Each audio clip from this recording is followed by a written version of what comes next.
Hello everyone, I'm Professor Geek. Welcome back to my channel. And today I am going to be reviewing the first two issues of Exorsisters. And this is from Ian Boothby and drawn by the great Giselle Lagace.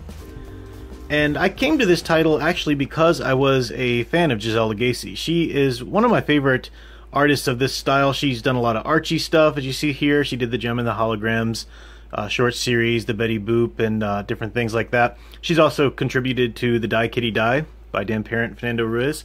So I really came to love her art style, and she's such a great personality and presence online too. She's just really nice, really polite and sweet to all of her fans and everything like that. So just a big fan of hers, and I found out that she was going to be doing this new series, and the premise sounded cool, so I wanted to check it out. I hadn't heard of Ian Boothby, but you know, I figured I'd give it a chance, and I'm glad I did, because this is a fun series thus far. We're 2 issues in. I think issue 3 comes out soon, so it's still not too late to jump on board. I don't want to give too much away because it starts with the sisters already doing what they do. They're exorcists for hire, basically.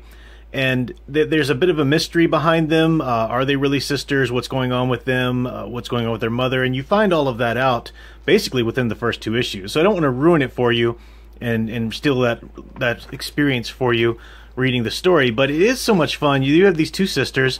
They are exorcists for hire, like I said. They're complete opposite personalities.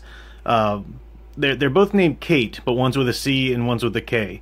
Unless somehow that's pronounced Cat, but I think they're both named Kate, and there's a reason for that. They're very much reflections of each other, as you'll find out. And one of them is very loose, very rock and roll, very consequences be damned, and the other is very straight-laced, as you'll see. And the cool thing about this story is that it's high stakes, it's high adventure. You know, they're exorcists, they're fighting demons, they're going into hell and doing all of this stuff. But there's also a lot of humor to it. And there's a lot of great little...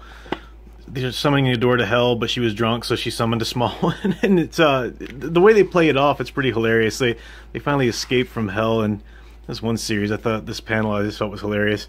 Yeah, if there's a demon doing what I think it's doing to my leg, I'm coming back down there. So I like the comedy. The comedy's great, and the story is engaging. I'm interested. I want to know what happens next. Giselle's art is wonderful, keeps you going right on through, and the story's intriguing. It's laying a really great groundwork for this universe. And one of the things that endeared me to it, after having already read the story and really already being sold on it, knowing that it was something I enjoyed, they had a little interview at the end of the first issue here. This is some more of Giselle Lagace's work. Her Menage a Trois was one of her online comics, and Eerie Cutie, she's done some work on all this kind of stuff, so she does a lot of great things.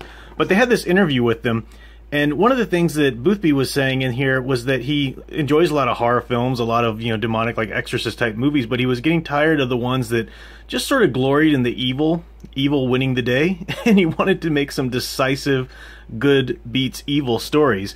And that's really what this is, and I really appreciate that in this day of so much nihilistic, you know, just as he said, you know, glorying in the horror and the evil, you know, holding sway or whatever.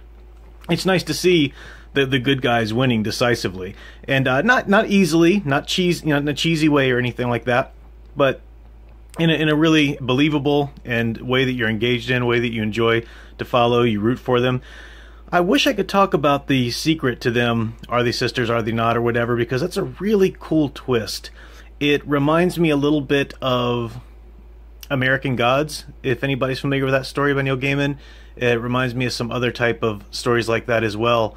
But yeah, I don't want to ruin it for you, because this is just going to be more of a review, not really an analysis. So jump on board if you're interested, if anything I've said here piques your interest. I know some people have issues with Image comics these days. I understand that, but this is a solid title coming from them, certainly. And I believe Doug TenNapel even does some stuff through Image, I believe, too, still. So that's worth checking out possibly in the future for myself. I'll be back with a number of reviews of these. I know Billy Tucci's Miss Fury is coming out from Dynamite very soon, so I will be reviewing that. I have some other titles I'll be looking at from different areas too, so keep enjoying the live streams. Come back for the reviews and archetype videos, and until next time, keep enjoying and digging deeper into the hero stories you love. Thanks for watching.